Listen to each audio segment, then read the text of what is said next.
여러분 안녕하십니까. 장작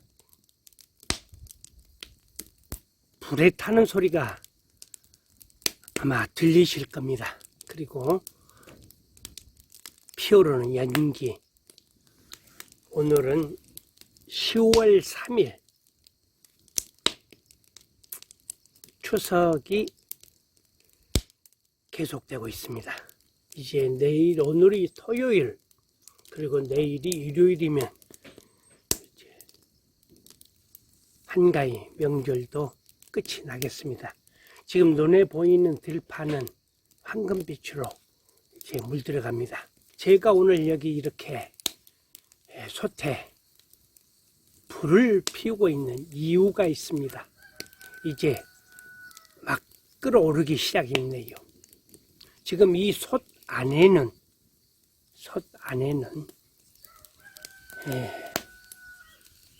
저의 속옷까지가 들어있습니다.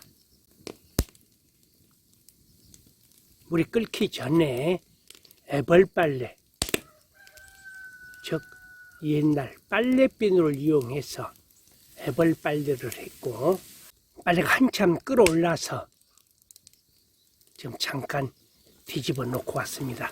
자, 물이 잘 끓고 있습니다. 제가 구태여 빨래를 삶는 이유가 무엇일까 아마 생각하시는 분들이 있을 겁니다. 구태여 빨래를 삶을 필요가 뭐가 있느냐? 그렇습니다. 저도 바로 1년 전쯤만 해도 그런 생각을 가졌던 사람입니다. 섬유도 발전을 했을 것이고, 그리고 세제도 발전을 했을 것이고, 삶지 않아도 세탁기의 성능으로 충분히 깨끗한 빨래가 될 수 있는데, 구태여 3, 40년 전을 소환해서 빨래를 삶을 필요가 뭐가 있겠느냐, 아마 그렇게 생각을 하실 분도 계실 겁니다. 아까 얘기했던 것처럼 저 역시도 그런 생각을 했습니다. 근데 오늘 지금 빨래를 삶고 있습니다. 이제 빨래를 한번 뒤집었습니다. 벌써 하얗게 속 난임구, 속 셔츠가 하얗게 지금 아마 때를 떼고 있는 것 같습니다. 아무래도 시골이다 보니 논과 밭에서 일하는 시간이 많고, 그러다 보니 속옷이 금방 바꿔 입어도 누렇게 땀으로 배인 그런 것을 자꾸 경험을 했습니다. 삶은 빨래를 세탁기에 돌려 탈수까지 마무리를 하였습니다. 마음이 하얘지는 느낌입니다. 세탁기에 돌렸던 빨래보다 이 삶은 빨래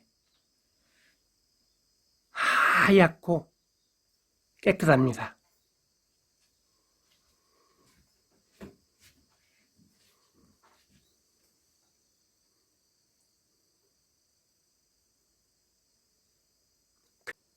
이제 오늘 빨래 삶기 마무리를 하면서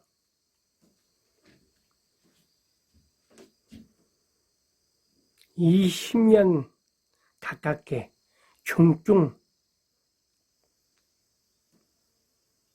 루푸스로 당신의 일을 당신의 힘으로 제대로 할 수 없었던 그 긴 투병 생활 동안에 빨래 삶기 그냥 아내가 하는 얘기니까 아무 말 없이 알았네 하면서 빨래를 삶고, 그리고 이렇게 널었더라면 얼마나 좋았을까 그런 생각을 해봅니다.